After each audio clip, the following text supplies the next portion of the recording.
नमस्कार.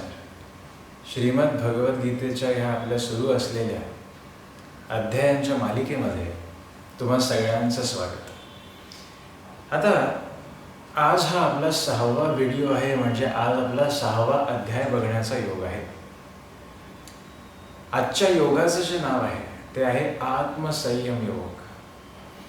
तुम्ही जर माझे मागचे 5 व्हिडिओ जर छानपैकी बघितले असाल तर तुमच्या एक असं लक्षात येईल की भगवद्गीतेची जी सुरुवात होते ती अर्जुनाच्या दुःखामुळे होते, अर्जुनाला झालेल्या मनाच्या उद्वेगामुळे होते, त्याला मोहित तो झाल्यामुळे, त्याच्या मनात येणाऱ्या त्या विकल्पांमुळे झालेली.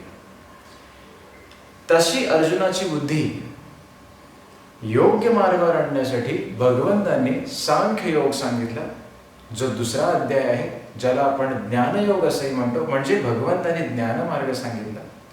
ज्ञानमार्ग सांगितल्यानंतर भगवंतांनी 3 योगांमध्ये कर्मयोगाचं यथार्थ विवेचन केलेलं आहे. मग तुला ज्ञानाची जोड देऊन निष्काम कर्म कसं करायचं हे भगवंत सांगतात. पण आता प्रश्न इथे एक असा पडतो, म्हणजे आत्मसंयम योगावर येण्याच्या आधीचा आपल्याला एक प्रश्न पडला पाहिजे. निष्काम कर्म म्हणजे काय? बघा, ज्ञान हे प्राप्त आपण करून घेतो, परमार्थ थोडा जर आपण बाजूला ठेवला तरी सुद्धा सकाळी उठल्यापासून रात्री झोपेपर्यंत कर्म करण्याच्या आधी आपण त्या गोष्टीचं ज्ञान मिळवत असतो. आपण ज्ञानरहित जर कर्म करायला गेलो तर एकतर ते कर्म तरी बिघडून जाईल किंवा आपली तरी फसगत होऊन बसेल, असा अनुभव आपल्याला व्यवहारी जीवनामध्ये नेहमी येत असतो.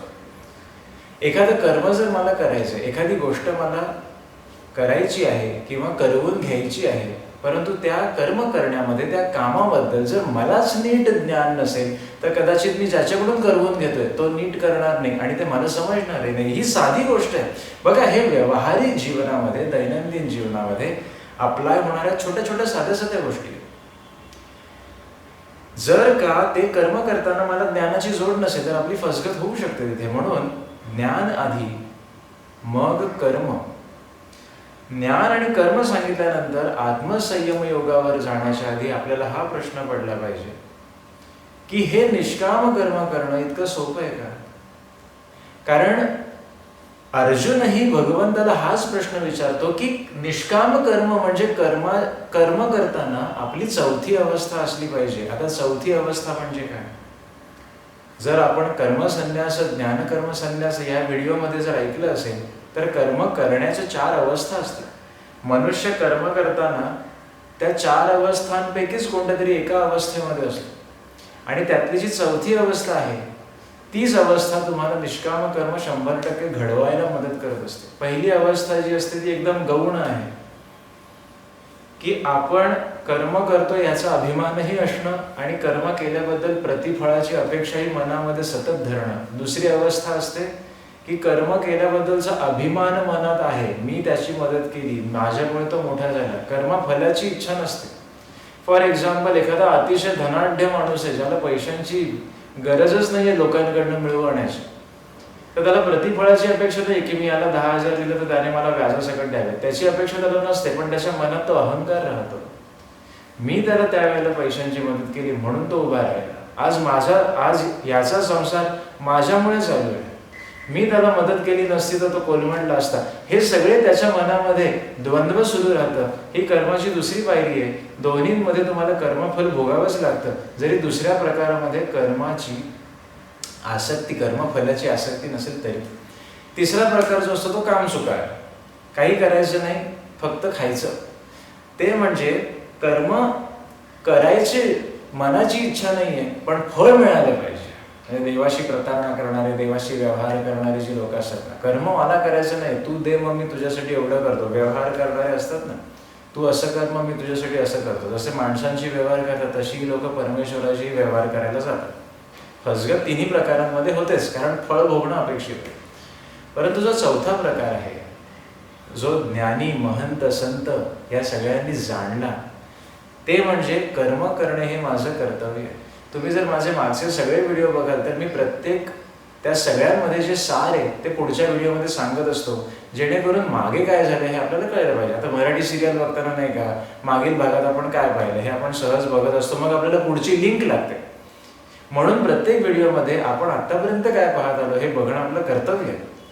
कर्माची अवस्था जी चौथी अवस्था आहे, जी महंतांनी जाणलेली आहे, जी भगवंतांनी गीतेमध्ये सांगितलेली आहे की निष्काम कर्म करायचं म्हणजे तुला दोन्ही पाळावं लागेल.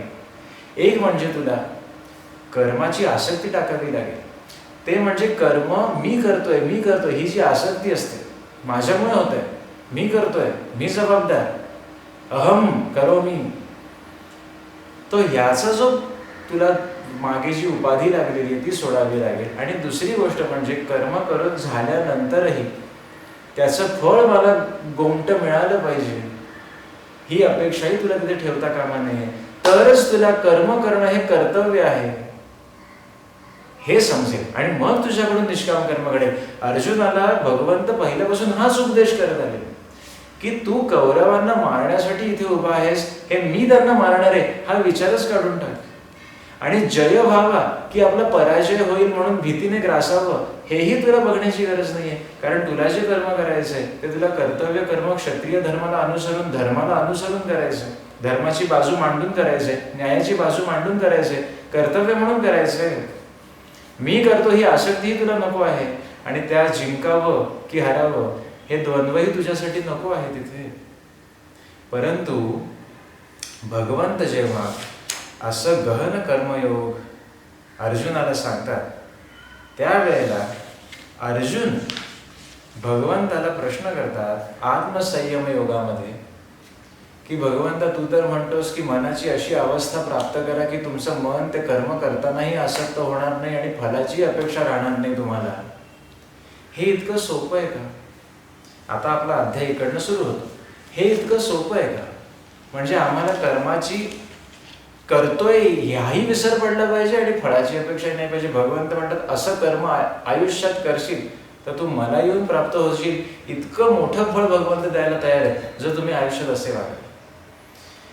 आता इथे आपण एक लक्षात घ्यायचंय की ह्या अध्यायाचं नाव आत्मसंयम का आहे आणि हा अध्याय का समजून घेण्यासाठी योग्य आहे. भगवंत याच्यामध्ये 11 पासून 14 जे श्लोक आहेत या अध्यायामध्ये त्याच्यात भगवंत ध्यान कसं करावं हे सांगतात. नामस्मरणाला कसं बसावं, ध्यानाला कसं बसावं याचं तर्कशुद्ध विश्लेषण भगवंत 11 पासून 14 श्लोकांमध्ये करतात. जर तुम्ही ते 11 ते 14 श्लोक वाचलेत आत्मसंयम योगामधले तर भगवंत आपल्याला ध्यानाला कसं बसावं, आसन कसं असावं, तुमची मुद्रा कशी असावी याचं विवेचन भगवंत करतात. परंतु एक लक्षात घेऊया आपण सगळ्यांनी, ध्यान ही पातंजलांनी सांगितलेल्या योग मार्गातील अष्टांग मार्गातील 7वी पायरी आहे. म्हणजे आपण जे योगा हे जे ब्रिटिश लोकांनी आपल्याला प्रोनाउन्सिएशन शिकवलंय, खरं तर तो हिंदू धर्म संस्कृतीप्रमाणे योग शब्द आहे आणि योग शब्दामध्ये यम नियम आसन पालन करता करता प्राणायाम ही पायरी येते. ते प्राणायाम आपण करतो, अनुलोम विलोम म्हणा, कपाल भारती म्हणा, भ्रामरी म्हणा, हे जे सगळे आपले प्राणायामचे प्रकार. श्वासोच्छ्वासाकडे आपण जे नियंत्रण करायला जातो ना, प्राणायाम म्हणजे काय, त्याला आपण मेडिटेशन असं म्हणतो. हे या अष्टांग मार्गातील पातंजल मुनींनी जो अष्टांग मार्ग योग मार्ग सांगितला त्याच्यामधले हे प्रकार आहेत. आसन, पद्मासन घालून बसायचं, मग ते योगाला बसतात, मग आपण प्राणायाम करतो ज्याला आपण वेस्टर्न कल्चर प्रमाणे योगा असं म्हणतो. खरं तर इंग्लिशमध्ये आपण काही स्पेलिंग लिहायला गेलो तर आपण शक्यतो शेवटी ए लावतो, तर ते योगचं स्पेलिंग इंग्लिशमध्ये करताना योगा असं झालेलं आहे. पण खरं तर तो हिंदू धर्म प्रमाणे इट इज अ योग. योग आहे, योगा असं काही नाही, इट इज अ योग. योग मार्ग जो आहे तो आपण साध्य करायला जातो म्हणून योगाचं एवढं महत्व सांगितलं जातं ना. योग मार्गाचं महत्व सांगितलं जातं. योग करा, आपण योगा म्हणतो कारण आपल्याला म्हणजे ती म्हणच आहे ना की जिथे पिकतं तिथे विकत नाही. आपलीच संस्कृती आपल्याला श्रेष्ठ वाटत नाही आणि हे जगाचा नियम आहे. ही नाहीतर म्हण आलीच नसती ना. त्या लोकांना आपल्या संस्कृतीचं एवढं अप्रूप वाटतं, त्यांना आपल्याला आपली संस्कृती फॉलो करावीशी वाटते आणि आपल्याला त्यांची फॉलो करावीशी वाटते. दुर्दैव एवढंच आहे की आपली संस्कृती ही इतकी थोर आहे पण त्याचं महत्व आपल्याला वाटत नाही. या गोष्टी साध्या लक्षात ठेवा. विषय निघाला म्हणून सांगतो कारण याच्यामध्ये योग मार्ग सांगितलाय, याच्यामध्ये ध्यान मार्ग सांगितलाय. आपण दुसऱ्या अध्यायामध्ये ज्ञान मार्ग बघितला. तिसरा, चौथा, 5वा अध्याय त्याच्यामध्ये कर्ममार्ग बघितला. आणि आत्मसंयम योगामध्ये आपल्याला ध्यान मार्ग म्हणजे योग मार्ग बघायचा. 11, 12, 13, 14 श्लोक याचं मी जास्त विश्लेषण आज करणार नाही, कारण ध्यानाला कसं बसावं याच्या आधी आपल्याला 2 मिनिटं तरी ध्यान लागतं का, हा प्रश्न इथे आपण जाणणं आणि स्वतःला विचारणं महत्वाचं आहे. जर तुम्हाला मी सांगितलं किंवा कोणालाही सांगण्यात आपल्याला आलं की 5 मिनिटं डोळे मिटून ध्यान लावून बसा. ध्यान लावून बसा म्हणजे काय? ध्यान लावून बसणं याचा अर्थ आपल्या श्वासोच्छ्वासाकडे, अजपाजप ज्याला म्हणतात, श्वास आत जातोय, श्वास बाहेर येतोय, याच्याकडे परिपूर्ण लक्ष केंद्रित करून आपलं जे मन नावाची जी गोष्ट आहे ना, याच्यामध्ये जे विचार सतत उत्पन्न होत असतात, या विचारांना थांबवणं. एक विचार जेव्हा मनातला संपतो आणि दुसरा विचार जेव्हा सुरू होतो, याच्यामध्ये जी गॅप असते की नाही, ती गॅप वाढवायला जमणं म्हणजे ध्यान साधणं आहे. जमेल का? मी आता जी तुम्हाला व्याख्या सांगितली ती सगळ्यात संसारिक दृष्टीने सोपी व्याख्या. ध्यान लागणं म्हणजे काय? ध्यान लागणं याचा अर्थ मन विचाररहित करणं. आता ते विचाररहित करणं एकदम शक्य आहे का? छे, बिलकुल शक्य नाहीये. मग पहिला विचार संपला, आपल्या मनामध्ये विचारांची काय कमी आहे का? गर्दी. जितकी घरात माणसं जास्त, जितक्या घरात वस्तू जास्त, जितक्या सुख सुविधा जास्त, तितके मनात विचारही जास्त. डायरेक्ट प्रपोर्शन आहे. जेवढा माझा गलाटा जास्त, तेवढे मनामध्ये विचारांची गर्दीही जास्त असते. म्हणून लोक तीर्थक्षेत्राला का जातात? ही मनातली विचारांची गर्दी कमी करायला जायचं असतं. पण गंमत अशी आहे ना लोकांनो, की आपल्याला जे आपण करतो ते रूढी आणि परंपरा म्हणून आपण करत आलेलो आहोत. त्याच्या मागचा आध्यात्मिक गाभा आपण लक्षात घेऊन ते करत नाही, आणि म्हणून आपल्याला बरेचदा फळही मिळत नाही. आपण म्हणत राहतो की मी 12 वर्ष आज हे करतोय, मी 15 वर्ष आज हे करतोय. पण आपण 15 वर्षापूर्वी जसे होतो तसेच जर आताही असू मनाने, स्थितीने, तर आपण जे 15 वर्ष करत आलेलो आहोत ते यथासांग झालंय का? हा प्रश्न आपण प्रत्येकाने स्वतःला विचारून बघितला पाहिजे. ध्यान साधणं याचा अर्थ पहिला विचार संपला की दुसरा विचार तयारच असतो. अगदी साधी साधी उदाहरण आहेत. सकाळी आपण डोळे उघडायच्या आत आपलं मन उघडलेलं असतं, विचारांची मालिका तिथनंच सुरू होती. सकाळी उठल्यानंतर अरे टूथपेस्ट संपली आहे. मग आपल्या आधीच कोणी जरी उठून तणतणलेलं असेल तर झालं, मग कल्याणच असो. सकाळी उठल्यानंतर जर घरामध्ये कोणाचा चेहरा दुर्मुखलेला असेल, असं नसावं, पण जर असेल तर पुढे मन काय ध्यान लागणार? तुम्ही त्या दिवशी ध्यान लावू शकत नाही, त्या दिवशी तुम्ही ते मनन करू शकत नाही ज्या दिवशी मन उद्विग्न आहे, जमूच शकत नाही. आणि म्हणून ह्या अध्यायामध्ये प्रचंड बोलण्यासारखं आहे, प्रचंड बोलण्यासारखं आहे. ध्यान लावणं म्हणजे फक्त मन विचार शून्य करण्याचा अभ्यास करणं असं नसून आपलं शरीरही निरोगी असावं लागतं. तुम्ही साधा विचार करा, ज्या वेळेला शरीराला व्याधी जडलेली असते त्यावेळेला मन आपलं उपासनेमध्ये, परमार्थामध्ये चित्त लागायला आपल्याला फार त्रास होतो. पोटात दुखतंय, काही ऑपरेशन झालेलं आहे, शरीराला काही व्याधी जडलेली आहे, ताप आलेला आहे, त्या दिवशी आपल्याला रोजच्या उपासनेमध्ये फरक जाणवतो. आपलं मन लागत नाही. आत्मसंयम योग काय आहे तो कळण्यासाठी पहिले हे समजून घ्या, पहिले हे फाउंडेशन तयार करा. आत्मसंयम योग हा प्रचंड मोठा गहन योग आहे. त्यात तुम्हाला बरंच काही आपल्याला शिकण्यासारखं आहे, तुम्हाला म्हणजे मलाही बरंच काही शिकण्यासारखं आहे. परंतु ध्यान म्हणजे काय याची साधी व्याख्या तरी आपल्याला समजली होती का आतापर्यंत? ध्यान याचं सांसारिक व्याख्या काय? मी 5 मिनिटं मनन करतोय असं बसतो, जपमाळ हातात घेतल्यानंतर किती मणी आपले विचाररहित नामस्मरणात असतात आणि किती मणी ते मन कुठेतरी भरकटलेलं असतं आणि मणी चालू असतात. तो मेरूमणी कधी येऊन स्थिरावतो. कधी कधी गंमत अशी होते की तो मेरूमणी पुन्हा जातो पुढे, एक माळ संपलेली सुद्धा आपल्याला लक्षात येत नाही. इतकं आपलं मन ते विचारामध्ये गुरफटलेलं असतं. तर हा आत्मसंयम योग समजून घेण्याच्या आधीच मुळात आपल्याला किती तयारी करावी लागेल. आत्मसंयम योग याचा अर्थ ध्यान कसं लावावं आणि ध्यान कसं लावावं हे भगवंत का सांगतात? कारण मनुष्य ध्यान लावून योग मार्गाने मेडिटेशन उपासना करून मन जितकं संयमी करेल की नाही, आत्म संयम जितका मोठा होईल की नाही, तितका मनुष्य परमार्थामध्ये वरची प्रगतीकडे झेपावत असतो. परंतु हे मनाला आवरणं म्हणजे माझ्या माऊली म्हणतात की बेडकांचं तुलाभार केल्यासारखं. एक गोष्ट सांगितली जाते की एका आजींनी संकल्प केला की माझं असं काम झालं तर मी तुला ते वजन असतं की नाही, लोक करतात की नाही, माझ्या वजना एवढं धान्य देईन, माझ्या वजना एवढं सोनं देईन, असं ते पूर्वी तुलाभार चालायचा. एवढ्या वजनाचं मी एवढं दान करेन. आता आजी गरीब होत्या, त्यांचा संकल्प तर पूर्ण झाला, पण त्यांनी काय द्यावं? मग त्यांनी सांगितलं मी बेडकांचं तुलाभार देईन. बेडूक फ्रॉग, बेडकांचं मी तुलाभार देईन. एक दंतकथा आहे, पण याच्यातून घेण्यासारखं भरपूर आहे की मनसंकल्पना त्या बेडकाशी जोडलेली. मग आजीबाईंनी काय केलं, एका तराजूमध्ये त्यांच्याच वजनाचं माप ठेवलं आणि दुसऱ्या तराजूमध्ये बेडकांना आणून ठेवायला सुरुवात केली.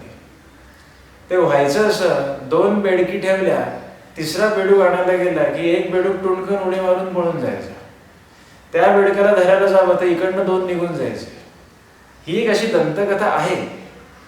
गमतीशीर भाग असा की असंच आपलं मन आहे. मनामध्ये जे विचार आहेत ना ते बेडकांसारखे आहेत. तुम्ही किती जणांना एकत्र आणून एका ठिकाणी थांबवाल? दिवसाची सुरुवातच, मी तो विषय अर्धवट ठेवला, दिवसाची सुरुवातच झाली, टूथपेस्ट संपलेली आहे आणि कोणतरी तणतणलेलं आहे, झालं तुमच्या मनात विचारांची इतकी गर्दी होते. टूथपेस्ट आणून दिली, मग कोणती आणायची, काय आणायची, सकाळी ज्यांचे चेहरे दुर्मुखलेले मला बघायला लागतात, सकाळी उठल्या ताप आहे, असं मन उद्विग्न होऊन चंचल होऊन चाललेलं असतं. दुकानातनं तुम्ही घेऊन येता. चहा वगैरे झाल्यानंतर हळूहळू किती घरात माणसं आहेत, किती तुमच्यावर जबाबदारी आहे, त्याप्रमाणे मन सुसाट सुटतं सैरा वगैरे. मग आता ऑफिसला जायला उशीर होतोय किंवा वर्क फ्रॉम होम सध्या असेल तर मला लॉग इन करायचंय. लहान पोरं जर घरात असतील तर काही विचारूच नका, त्या विचारांची काही सीमाच नसते तिथे. अशा वेळेला हे चौफेर उधळलेलं मन आत्मसंयम योग काय आहे तो जाणण्यासाठी, ध्यान मार्ग समजून घेण्यासाठी 5 मिनिटं मी हा संसाराचा व्याप बाजूला ठेवून ध्यान करतो. म्हणून 5 मिनिटं एक विचार संपला की दुसरा विचार मनात येण्याच्या आधी मध्ये जी गॅप असते की नाही, ती गॅप वाढवण्याचा अभ्यास करणं आम्हाला जमेल का? हा प्रश्न आधी आपण सगळ्या संसारी माणसांनी एकमेकांना स्वतःला विचारून बघायचा आहे. भगवद्गीता काय आहे याची कल्पना तुम्हाला येईल. किती थोरवी भगवद्गीतेची गावी तितकी कमी आहे.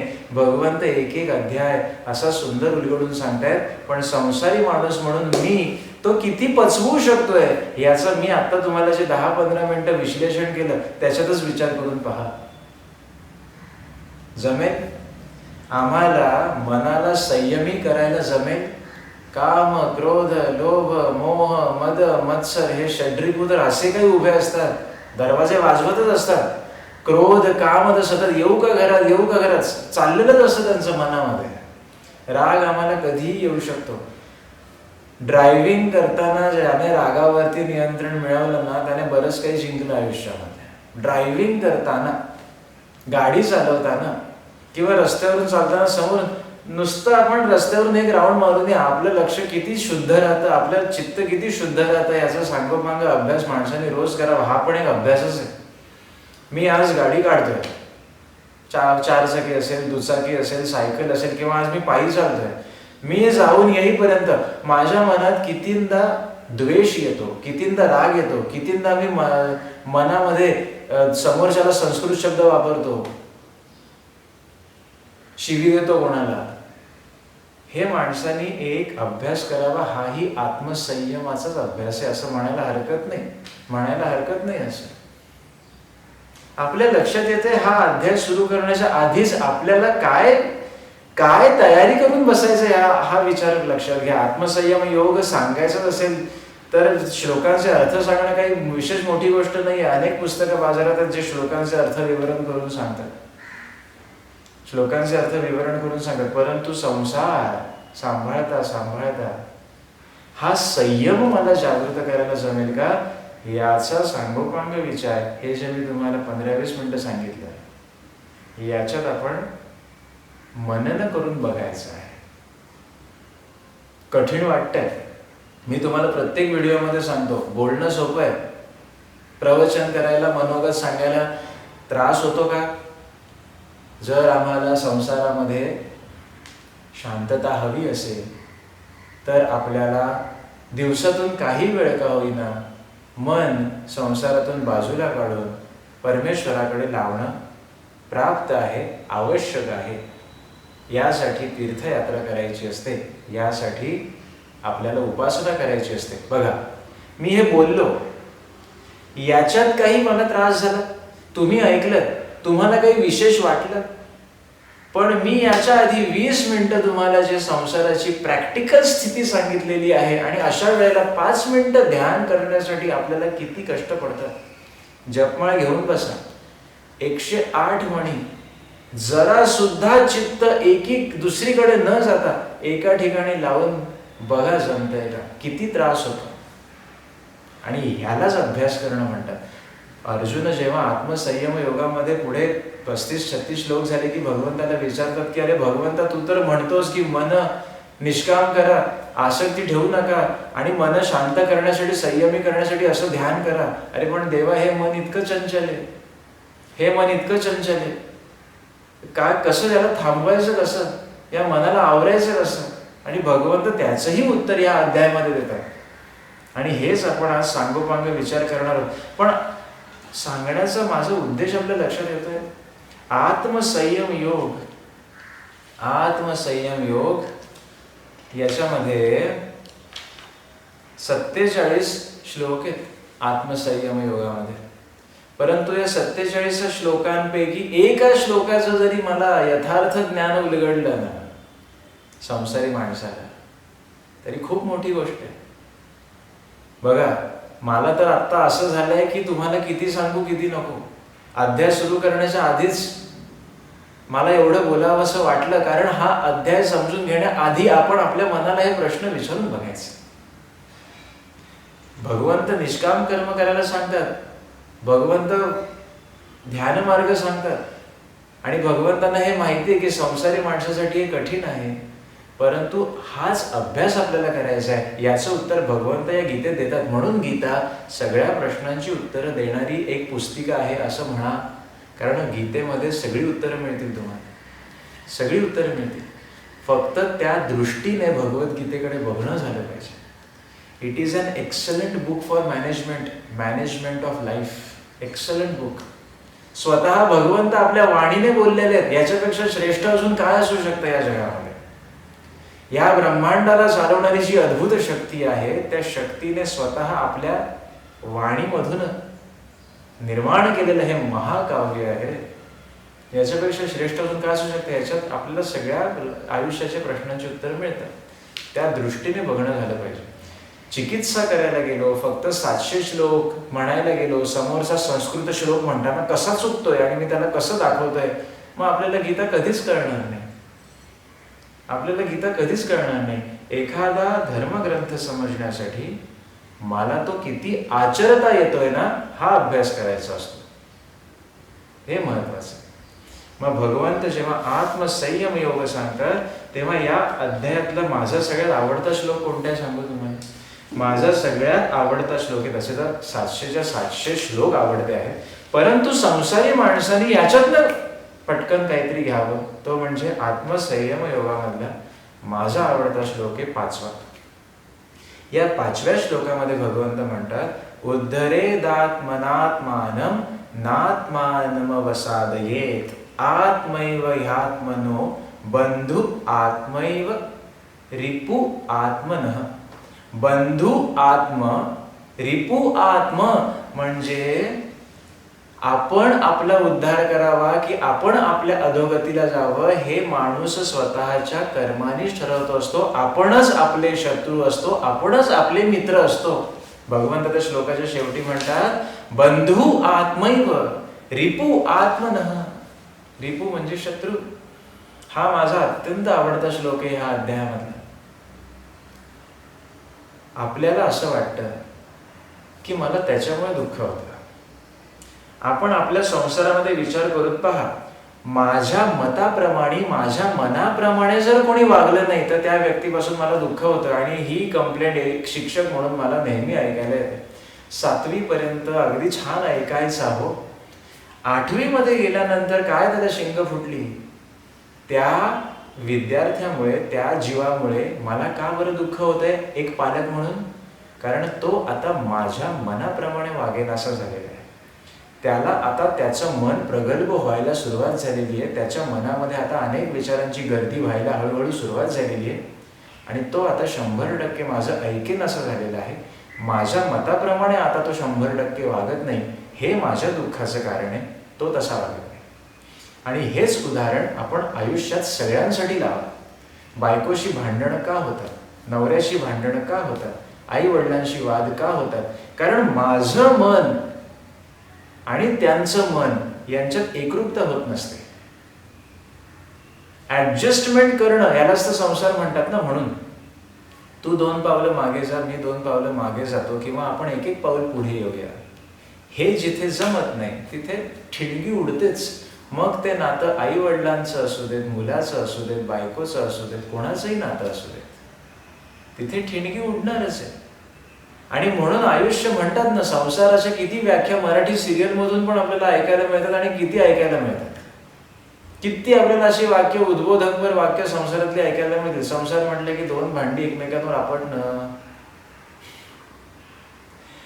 मग विचार करा, या सगळ्या गदारोळामध्ये आपण आपल्या मनाला समजवायचंय, सुखस्य दुःखस्य न कोपी दाता परो ददाती इति कुबुद्धिरेषा अहम करोमि इति वृथाभिमान स्वकर्मसूत्र ग्रथितो हि लोक. भगवंत म्हणतात, सुखस्य दुःखस्य न कोपी दाता. दुसरा कोणीही तुझ्या सुखाला किंवा दुःखाला कारणीभूत नाहीये. तुझं मनच. तू स्वतःचा मित्र आहेस आणि स्वतःचा शत्रू बनणार आहेस. तुझं मन या सगळ्याला कारणीभूत होणार आहे. मन एव मनुष्याणां कारणं बंध मोक्षयोः. तुझं मनच तुझ्या बंधनाला कारणीभूत होणार आहे. तुझं मनच तुझ्या मोक्षाला कारणीभूत होणार आहे.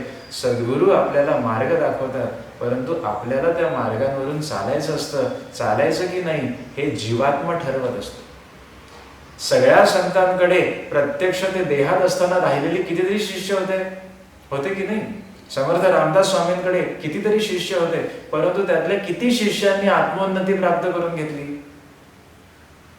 आणि किती शिष्य तसेच राहिले? संतांकडे जाणारे आणि संतांच्या प्रत्यक्ष सहवासात राहणारे, 12 वर्ष राहणारे, 24 वर्ष राहणारे असे कितीतरी लोक असतील आणि होऊन गेलेले आहेत. त्यांनी मोक्ष मिळवला असं झालं का? फक्त या स्थूल दृष्टीने संतांचा देह दिसला म्हणजे सहवास घडला असं होत नाही. मन भगवंताच्या, आपल्या सद्गुरूंच्या पायी पूर्णपणे असावं लागतं. माझ्या आईंना एकाने प्रश्न विचारला की आपलं मन भगवंताकडे गेलं हे कसं समजणार? त्यावेळी आईंनी माझ्या असं उत्तर दिलं की मन भगवंताची पायापासून मुखापर्यंत प्रतिमा न्याहाळताना मन विचारशून्य झालं की ते भगवंताकडे गेलं असं समजायचं. मग दुसरा प्रश्न विचारला गेला, भगवंताला आपल्या ह्या ध्यानधारणेमुळे आनंद झाला असं कसं समजणार? त्या ध्यान लावण्याने आपल्या मनाला आनंद झाला की भगवंताला आनंद झाला असं समजायचं. कारण भगवंत आणि आपलं नातं हे मनाने जुळत असतं, शरीराने नाही. आपल्याला तप तर करायचंच आहे. शारीरिक तप असतं, वाचिक तप असतं आणि मानसिक तप असतं. कायिक, वाचिक, मानसिक तिन्हीकडून आपल्याला भगवंताची सेवा करायची असते. डोंगर चढून जाणं हे भगवंताच्या दर्शनाला हे शारीरिक तप आहे. कितीतरी 1000 पायऱ्या चढून जाणं. तिथे गेल्यानंतर त्या पायऱ्या चढत जाताना आपल्या बरोबर असलेल्या ग्रुप बरोबरती चकाट्या पिटत न जाणं आणि ज्यांच्या दर्शनाला जातोय त्यांचं नाम घेत मुखाने जाणं हे वाचिक तप आहे. आणि तिथे वरती गेल्यानंतर त्या भगवंताची प्रसन्न मूर्ती पाहून त्याच्या पादुकांवरती डोकं ठेवल्यानंतर मनाला विचारापासून निदान 5 मिनिटं फाटा देऊन भगवंत आणि मी इतकंच समोर असणं मनामध्ये, हे मानसिक तप आहे. आणि ह्या तिघांची जी सांगड घालायची असते ना, हे आत्मसंयम योगामध्ये आपल्याला शिकायला मिळतं. भगवंत म्हणतात सगळ्यात जास्त संयम तुला मनाचा आणायचा आहे, कारण मन जागेवर नसेल तर शरीर आणि वाचा ही तुमच्या हातात राहूच शकत नाही. मन जागेवर नसेल तर आपली वाणी काय बोलतोय. बघा, एक साधं उदाहरण घ्या. तुम्ही काहीतरी वाचताय, ते वाचताना चित्त बाहेर गेलं तर आपल्या वाचण्यात चूक होणारच. काय वाचतोय तेच कळत नाही, मन जागेवर नाही. शरीराने चालत असतो, कितीतरी माणसाची तंद्रीत चाललेली दिसतात बघा. आपण गाडी चालवताना मध्येच कोणतरी रस्त्यात येतं, दिसतंय गाडी येते, पण त्या माणसाला कळत नसतं, कारण त्याचं मन जागेवर नसतं. म्हणून शरीर कुठे चाललंय याचा ताबा राहत नाही. म्हणून आत्मसंयम योगामध्ये फक्त पहिला एकच श्लोक वाचलाय मी, 5वा. आतापर्यंत अर्धा तासाच्या वर झाला असेल. हे सगळं मला तुम्हाला का सांगायचंय? आत्मसंयम योगामध्ये 47 श्लोकांचा अर्थ सांगणं, त्यापेक्षा एक संसारी माणूस म्हणून आत्मसंयम योगातून मी आचरण कसं ठेवायचंय ना, हे एका श्लोकातून कळलं तरी खूप आहे. भगवंताला आनंद आहे. भगवंताला आनंद तेव्हा होणार आहे जेव्हा भगवंताने सांगितलेल्या भगवद्गीतेतील श्लोकांच्या उपदेशाचं आचरण मला दैनंदिन जीवनातील संसारात करायला जमणार आहे. मी 700 श्लोकांचे अर्थ कसे फाडफाड सांगतो आणि 700 श्लोक संस्कृतमधून काय उत्कृष्ट म्हणतो आणि समोरच्याला मी कसं बरोबर सरळ करतो चुकला की, याने भगवंताला आनंद नाही होणार आहे. स्व आचरण मला जमतंय का, भगवंताने जो उपदेश केलाय ते मला आचरायला जमतंय का, हे भगवंताला पाहून आनंद होणार आहे. मी जे काही सांगतोय ते आपल्या पचनी पडतंय असं खरंच मला प्रामाणिकपणे इथे मी वाटण्याचा ठेवण्याचा प्रयत्न करतोय. आणि माझा ह्या गुरुवारच्या मालिकेचा उद्देश एवढाच आहे, जेव्हा हे 18 अध्याय पूर्ण होतील, आता आपण 25% आलोय, 6 अध्याय म्हणजे 18 अध्याय समजून घ्यायचे आपल्याला. हे 18 गुरुवार जेव्हा पूर्ण होतील तेव्हा माझी सेवा भगवंताच्या चरणी तेव्हाच पूर्ण होईल जेव्हा आपण जे ऐकत आहात त्यापैकी 0.01% आपण ऐकणाऱ्यांच्या आचरणामध्ये ते यायला लागेल. आणि हो, भगवद्गीता मला निदान 0.1% कळली आचरण करताना, तेव्हा ही सेवा माझ्या भगवंताच्या चरणी रुजू होईल.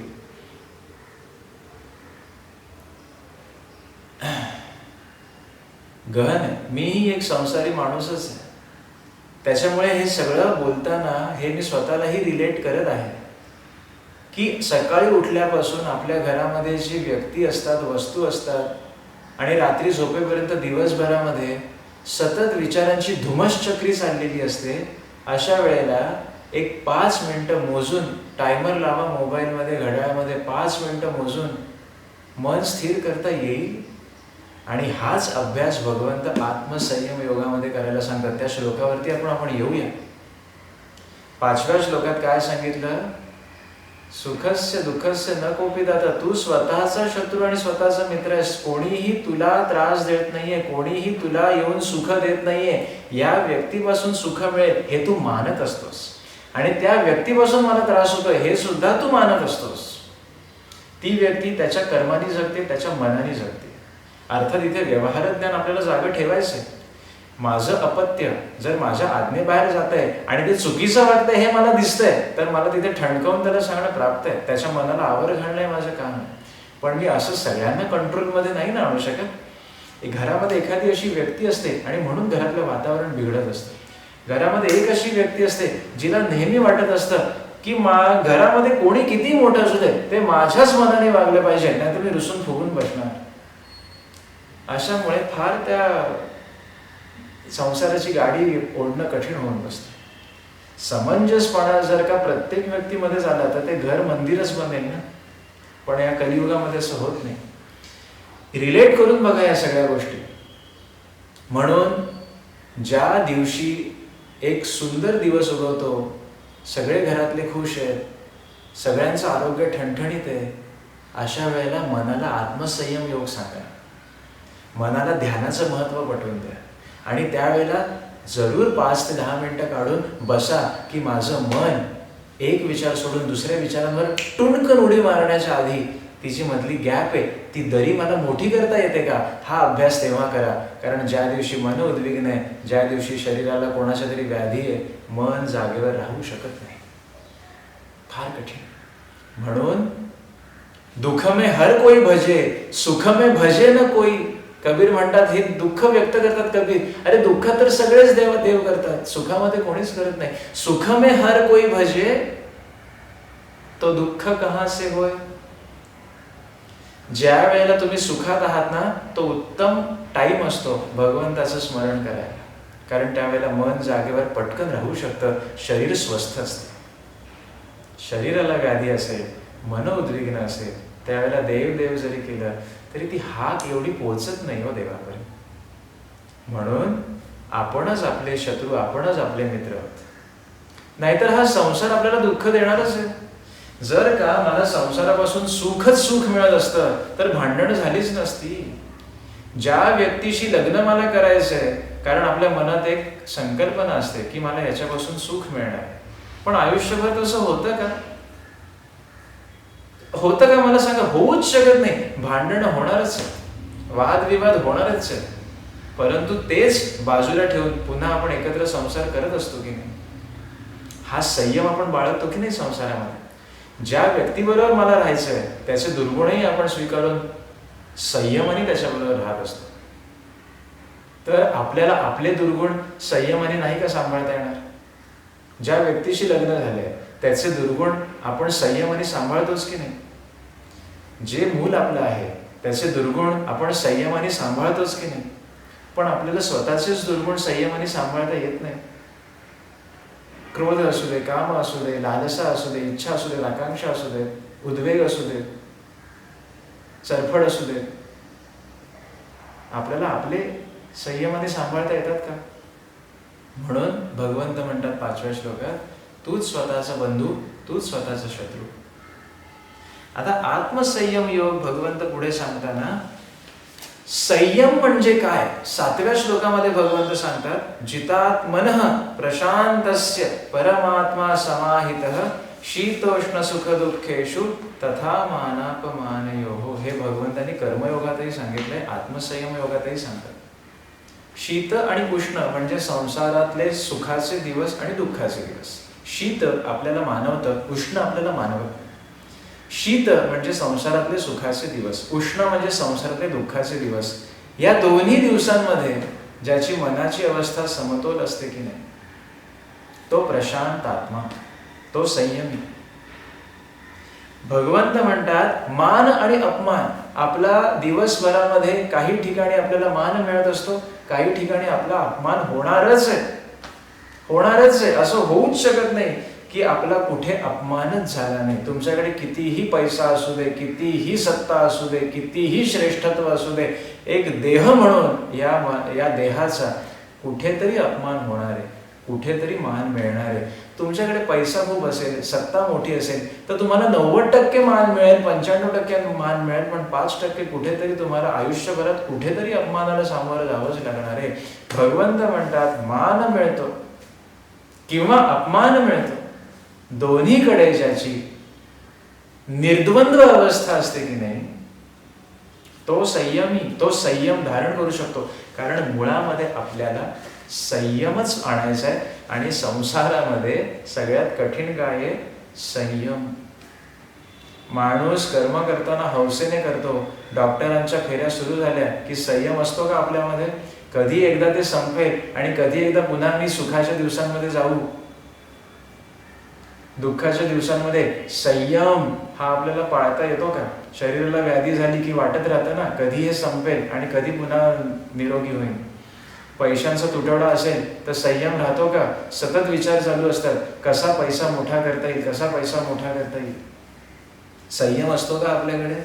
त्या डाऊन टाइम मध्ये, त्या दुःखाच्या काळामध्ये, मग ते पैशांचं दुःख असू देत, व्यक्तीचं दुःख असू देत, शरीराचं दुःख असू देत किंवा वेळेचं दुःख असू देत. काही व्यक्ती आपल्यापासून लांब असतात, वेळ देता येत नाही त्यांना. अशा वेळेला आपल्याकडे संयम आपल्याला पाळता येतो का हा विचार प्रत्येकाने करा. मला तेव्हा संयम पाळता येतो का? भगवंत म्हणतात प्रशांत आत्मा म्हणजे शांत संयमी कोण आहे? ज्या सुखाच्या दिवसात दुःखाच्या दिवसामध्ये समतोल राहतो. जिथे मान आहे जिथे अपमान आहे तिथेही समतोल राहतो. सुख दुःखाचे दिवस एक वेळ पचवणं सोपं आहे, पण आपला इगो एवढा मोठा असतो की अपमान आपला झालेला आपल्या हृदयातून जात नाही. म्हणतात ना शब्दांचे बाण हे शस्त्रापेक्षा मोठे असतात. एक वेळ शरीरावर झालेला शस्त्राचा घाय पचेल जाईल, परंतु 20 वर्षांपूर्वी तुम्हाला असं बोललेलास विसरलो नाही अजूनही माझं मन खातं मला. बोलतो की नाही आपण? बोलतो की नाही? आपल्याच नातेवाईकांमध्ये जितका गलाटा मोठा तितकं हे मन काय तुम्ही जागेवर ठेवा.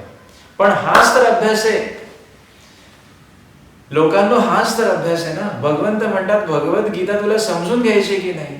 मग आत्मसंयम योगामध्ये 11, 12, 13, 14 ध्यानाला कसं बसायचं, मनाला शांत कसं करायचं, अभ्यास कर. अर्जुन, आपण सगळे अर्जुनाला बघा, अर्जुनाच्या मध्ये स्वतःला बघा. अर्जुन प्रश्न करत गेलेला आहे, अरे पण भगवंता मन चंचल आहे रे. तू सांगतोस ध्यानाला बस, तू सांगतोस मनाला स्थिर कर, निष्काम कर्म कर. त्यासाठी तुला आसक्ती टाकावी लागेल, त्यासाठी तुला काम क्रोध लोभ सतत मनात उफाळून येणारे विचार टाकावे लागतील, त्यागावे लागतील असं भगवंत तू म्हणतोयस रे. पण हे मन चंचल आहे. अर्जुन प्रश्न करतो, श्लोक क्रमांक 33 बोलण्यासारखं आत्मसंयम योगामध्ये प्रचंड आहे. वेळेचं बंधन सांभाळून मी आपल्याला सांगणार आहे. जेव्हा भगवंत वर्णन करतायत की अति तेथे माती असते, तुला मध्य साधायचं आहे. मनाचं असू दे तुला मध्य साधायचं आहे. सुख पण अति झेपत नाही, दुःख पण अति मनाने केलं सहन होण्याच्या पलीकडे जात असतं. मनाला समतोल ठेव. भगवंत सांगतात 16व्या श्लोकामध्ये मनाची वृत्ती समतोल ठेव. भगवंत पुढे सांगतात तुझं मन भटकणार आहे, त्याला स्थिर करायचंय. 26व्या श्लोकामध्ये सांगतात त्याला स्थिर करायचंय, ध्यान मार्गाने त्याला स्थिर करायचंय. भगवंत असा उपदेश करता करता अर्जुन ऐकतोय. अर्जुन हतबल. अर्जुन 33व्या श्लोकामध्ये भगवंताला प्रश्न करतो, योऽयं योगस्त्वया प्रोक्त साम्येन मधुसूदन एतस्याहं न पश्यामि चंचलत्वा स्थितिं स्थिराम. अरे भगवंता, हे चंचल मन स्थिर कसं करू रे? अर्जुन पुढे विचारतो, चंचलम हि मनः कृष्ण प्रमाथी बलवत् दृढं तस्याहं निग्रहं मन्ये वायोरिव सुदुष्करम. अर्जुन म्हणतोय, अरे भगवंता तू म्हणतोयस ते सगळं पटतंय रे मला. आपण संसारात म्हणतोय की नाही, कोणी आपल्याला जर समोरचा उपदेश करत असेल, तर आपण म्हणतो की नाही तू सांगतोयस ते पटतं रे मला, पण वळत नाही. आपल्याला कळत असतं पण वळत नाही. याचा अर्थ काय? याचा अर्थ आपल्याला ते सगळं मान्य आहे, पण संसारात आचरण करता येत नाही. अर्जुनही तेच विचारतोय भगवंताला की अरे मधुसूदना, ध्यान योग तू मला सांगितलास, सगळ्याचा मुकुटमणी हा ध्यान मार्ग तू मला सांगितलास, परंतु ही चिरकाल स्थिर राहणारी स्थिती मला दिसत नाहीये. मन इतकं चंचल आहे की कितीही मी ठरवलं तरी त्याला वाऱ्यासारखं ते असल्यामुळे स्थिर करणं मला दुष्कर वाटत आहे. आणि याचं उत्तर भगवंत अर्जुनाच्या माध्यमातून, अर्जुनाला सांगण्याच्या उद्देशातून तुम्हा आम्हा संसारी माणसांना जे उत्तर भगवंतांनी दिलंय ना, ते 36व्या श्लोकात भगवंत म्हणतात, असंशयम महाबाहो मनो दूर निग्रह चंचलम. अरे अर्जुना, अरे पार्था, मन चंचल आहे आणि त्याचा निग्रह म्हणजे त्याला स्थिर करणं हे अतिशय कठीण आहे, हे निसंशय.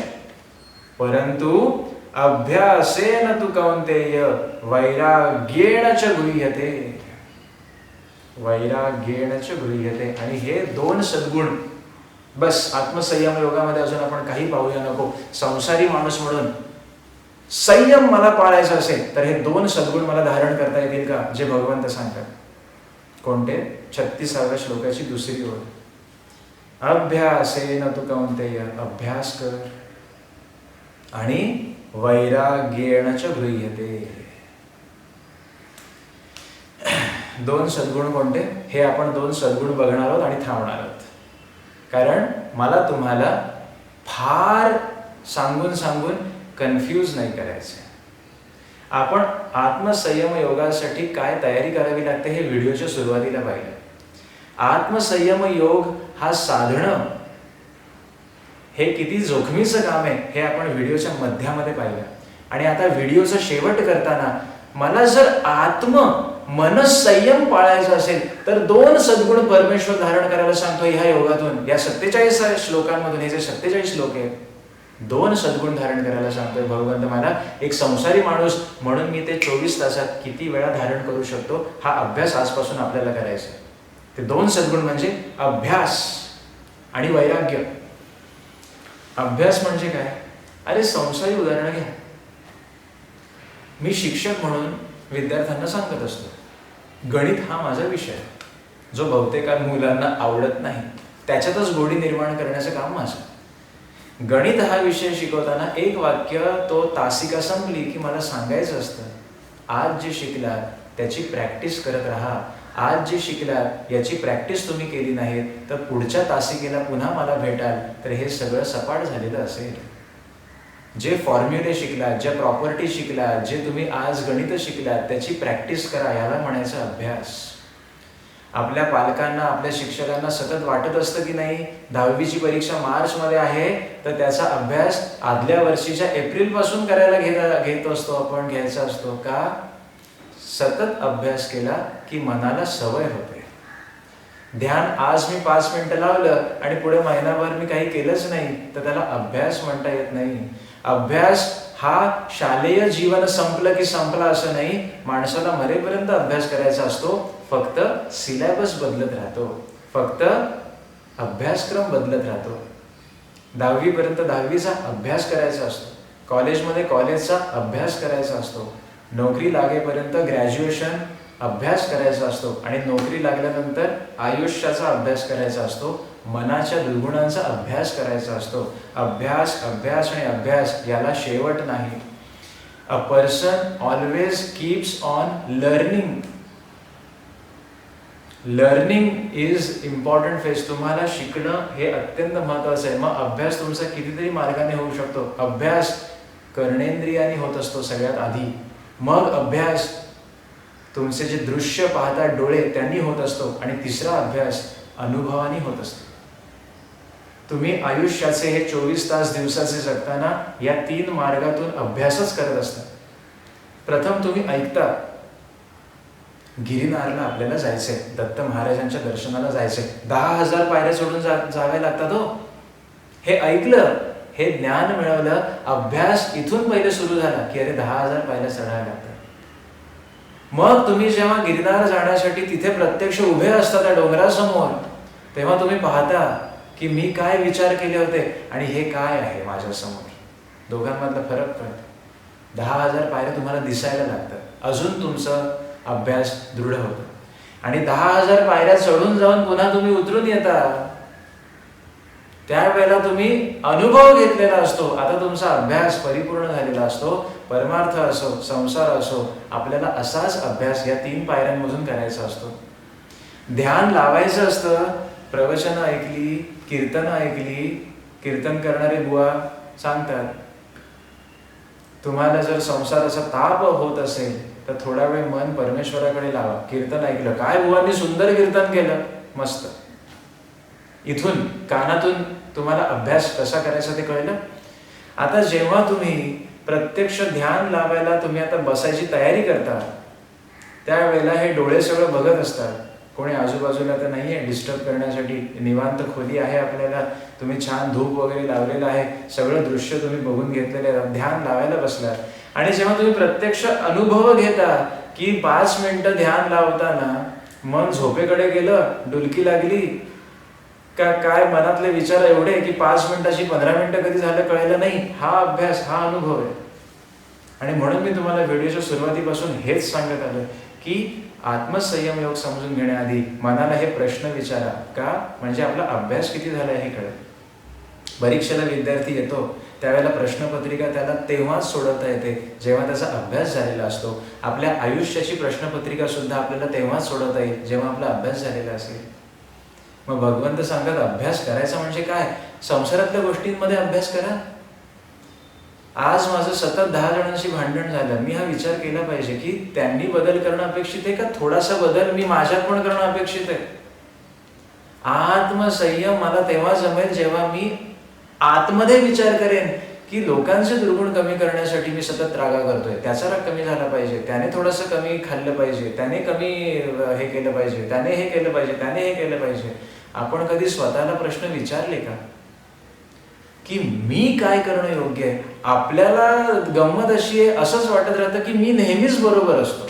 घरामध्ये एकतरी अशी व्यक्ती असतेच, त्या व्यक्तीला असं वाटत असतं की मी नेहमीच बरोबर आहे आणि समोरचाच चुकतोय. अशा वेळेला आत्मसंयम कसा साधेल?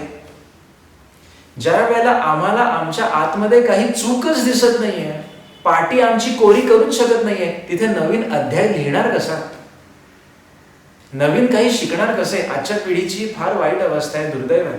आजच्या पिढीला असं वाटत राहतं की मी कोण, मला सगळं कळतं. पण असं होतं का? असं होत नाही. आम्हाला आत्मसंयम आणण्यासाठी आधी अहंकार, इगो आधी बाजूला ठेवावे लागतील. हा अभ्यास आहे. जेव्हा आपण अहंकार, इगो बाजूला ठेवू त्यावेळेला नवीन काहीतरी स्वीकारता येईल. चांगलं आत्मसंयम योगातून निष्काम कर्म करण्याची तयारी हा अभ्यास आहे. अभ्यास. निष्काम कर्म काय? आज मी सांगितलं आणि काय उद्यापासून मला निष्काम कर्म जमेल? नाही. जन्म जावा लागेल कदाचित माझा, पण हा अभ्यास आजपासून सुरू करायचा. हे ठरवलं तर त्यात फायदा आहे की नाही?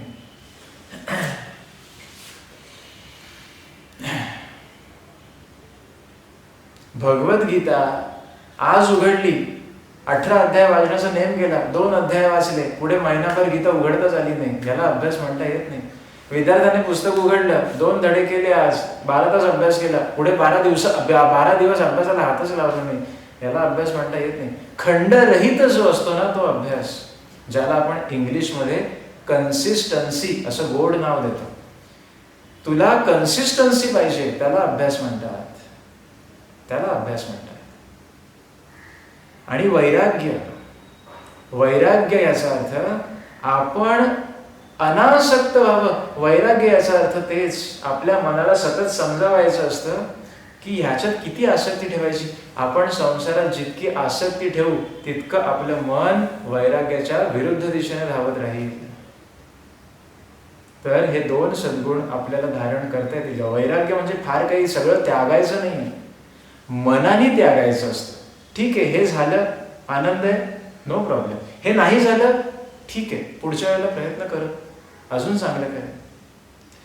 तप्त होणं आणि हर्षोल्लित होणं दोघांमध्ये प्रॉब्लेमच आहे. वैराग्य तेच जिथे आपली मनाची समतोल वृत्ती साधण्याचा अभ्यास करणं. म्हणून अभ्यास हा निदान एक सद्गुण तरी धारण करता येईल का? आयुष्याच्या कोणत्याही टप्प्यावर कन्सिस्टन्सी, अभ्यास. आज 1 मिनिट ध्यान लावा, पण ते 1 महिना करा. मग दुसऱ्या महिन्यात 2 मिनिटं ध्यान लावा, ते पुढे महिनाभर करा. पण आज तुम्ही अर्धा तास ध्यान लावून बसाल आणि पुढे वर्षभर काही करणार नाही, तर त्या अर्ध्या तासाचा काही उपयोग नाही. है की नाही? Small steps makes a very big difference. छोट्या छोट्या पायऱ्या घ्यायच्या असतात.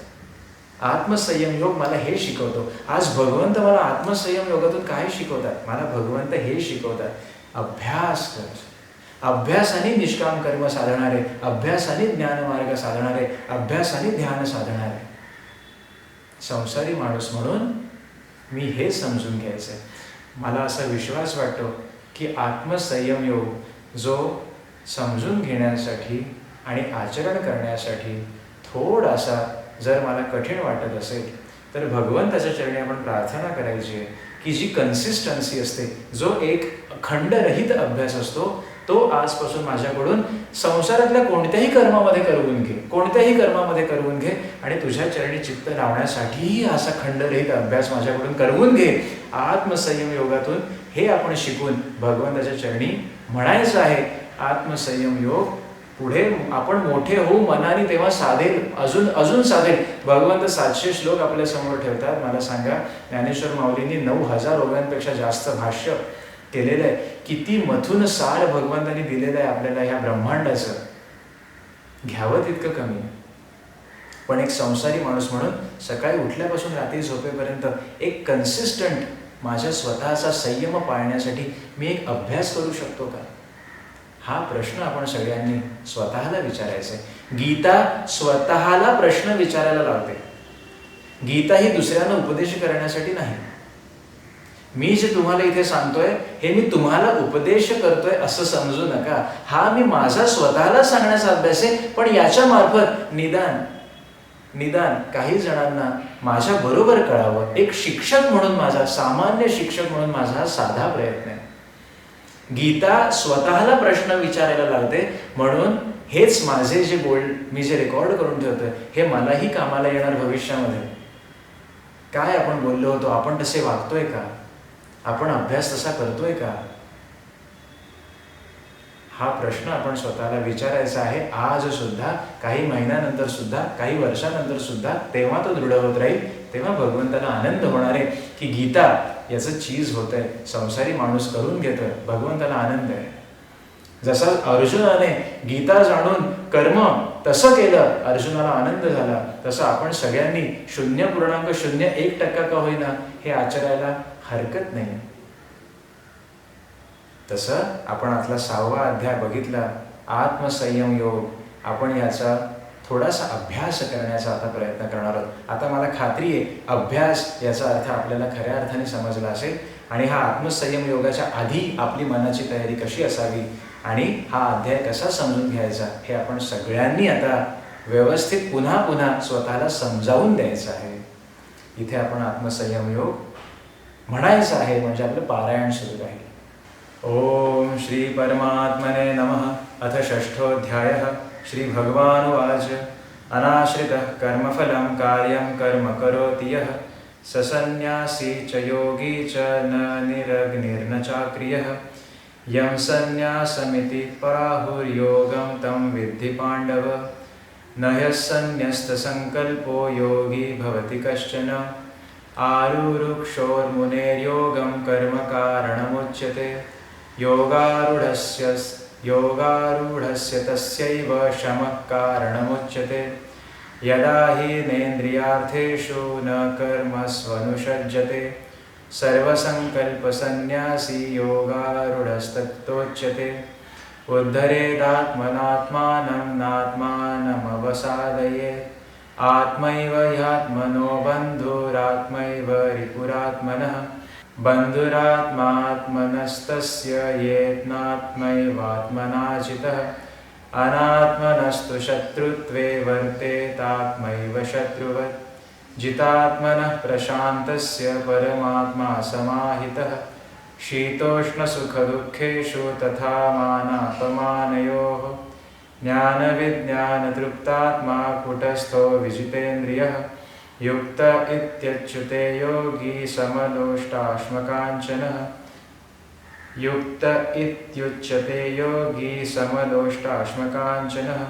सुहृन्मित्रार्युदासीन मध्यस्थद्वेष्यबन्धुषु साधुष्वपि च पापेषु समबुद्धिर्विशिष्यते योगी युञ्जित सततम् आत्मानं रहसि स्थितः एकाकी यत् चित्तात्मा निराशीरपरिग्रहः शुचौ देशे प्रतिष्ठाप्य स्थिरमानसमात्मनः नात्युच्छ्रितं नातिनीचं चैलाजिनकुशोत्तरं तत्रैकाग्रं मनः कृत्वा यतचित्तेन्द्रियक्रियः उपविश्यासने युञ्जाद्योगमात्मविशुद्धये समं कायशिरोग्रीवं धारयन्नचलं स्थिरः सम्प्रेक्ष्य नासिकाग्रं स्वं दिशं चानवलोकयन् प्रशान्तात्मा विगतभिर्ब्रह्मचारी व्रते स्थितः मनः संयम्य मच्चित्तो युक्त आसितमत्परः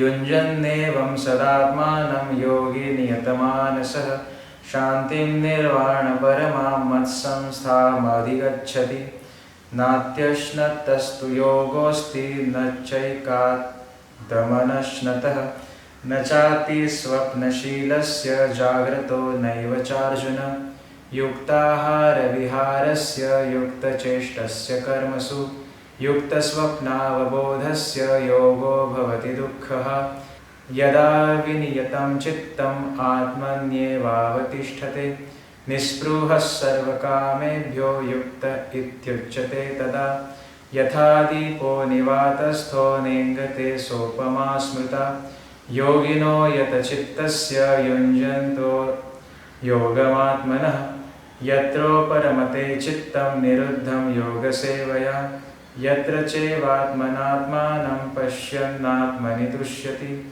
सुखमात्यन्तिकं यद्बुद्धिर्गायमतीन्द्रियं वेत्ति यत्र न चैवायं स्थितश्चलति तत्त्वतः यं लब्ध्वा चापरं लाभं मन्यते नाधिकं ततः यस्मिन् स्थितो न दुःखेन गुरुणा विचाल्यते तं विद्यात् दुःखसंयोगवियोगं योगसंज्ञितं न स निश्चयेन योक्तव्यो योगो निर्विण्णचेतसा संकल्पप्रभवान् कामान् त्यक्त्वा सर्वान् शेषतः मनसैवेन्द्रियग्रामं विनियम्य समन्ततः शनैः शनैरुपरमेतद्बुद्ध्या धृतिगृहीतया आत्मसंस्थं मनः कृत्वा न किश्चिदपि चिन्तयेत् यतो यतो निश्चरति मनश्चञ्चलमस्थिरं ततस्ततो नियमैतद् आत्मन्येव वशं नयेत् प्रशान्तमनसं येनं योगिनं सुखमुत्तमम्